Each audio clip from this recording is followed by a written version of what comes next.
मढ़ड़ा धाम चारण समाज के लिए श्रद्धा का केंद्र है, शक्ति का केंद्र है,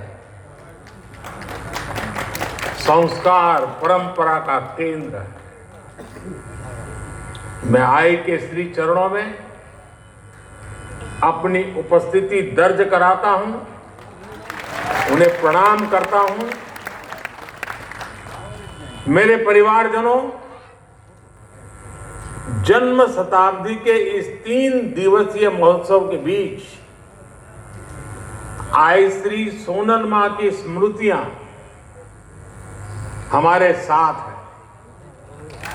भगवती स्वरूपा सोनल मां इस बात का साक्षात उदाहरण रही है कि भारत भूमि किसी भी युग में अवतारी आत्माओं से खाली नहीं होती है। गुजरात और सौराष्ट्र की ये धरती तो खास तौर पर महान संतों और विभूतियों की भूमि रही है। कितने ही संत और महान आत्माओं ने इस क्षेत्र में पूरी मानवता के लिए अपना प्रकाश बिखेरा है। पवित्र गिरनार तो साक्षात भगवान दत्तात्रेय और अनगिनत संतों का स्थान रहा है। सौराष्ट्र की सनातन संत परंपरा में श्री सोनल मां आधुनिक युग के लिए प्रकाश स्तंभ की तरह थी। उनकी आध्यात्मिक ऊर्जा, उनकी मानवीय शिक्षाएं, उनकी तपस्या, इससे उनके व्यक्तित्व में एक अद्भुत दैवीय आकर्षण पैदा होता था। उसकी अनुभूति आज भी जूनागढ़ और मढ़ड़ा के सोनल धाम में की जा सकती है। भाइयों बहनों, सोनल मां का पूरा जीवन जन कल्याण के लिए, देश और धर्म की सेवा के लिए समर्पित रहा।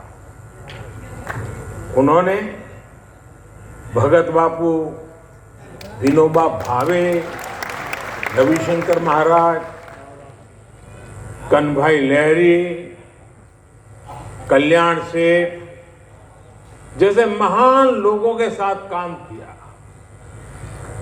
चारण समाज के विद्वानों के बीच उनका एक विशेष स्थान हुआ करता था। उन्होंने कितने ही युवाओं को दिशा दिखाकर उनका जीवन बदला।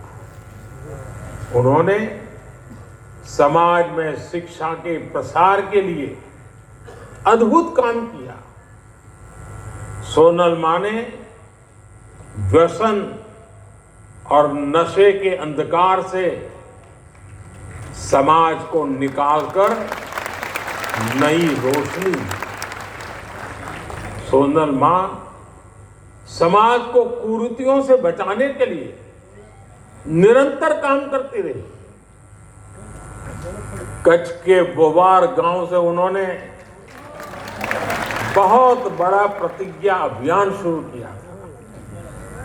उन्होंने परिश्रम करके आत्मनिर्भर बनने पर हर किसी को सीख दी थी और उस पर जोर दिया था। पशुधन के प्रति भी उनका उतना ही बल था। पशुधन की रक्षा करने पर वो हर क्षेत्र में, हर समय आग्रह करते थे। साथियों, आध्यात्मिक और सामाजिक कार्यों के साथ ही सोनल मां देश की एकता और देश की अखंडता की भी एक मजबूत प्रहरी थी। भारत विभाजन के समय जब जूनागढ़ को तोड़ने की साजिश चल रही थी, तब उसके खिलाफ सोनल मां चंडी की तरह उठ खड़ी हुई। मेरे परिवारजनों, आज श्री सोनल मां देश के लिए, चारण समाज के लिए, माता सरस्वती के सभी उपासकों के लिए महान योगदान की एक महान प्रतीक थी। इस समाज को हमारे शास्त्रों में भी विशेष स्थान और सम्मान दिया गया है। भागवत पुराण जैसे ग्रंथों में चारण समाज को सीधे श्री हरि की संतान कहा गया है।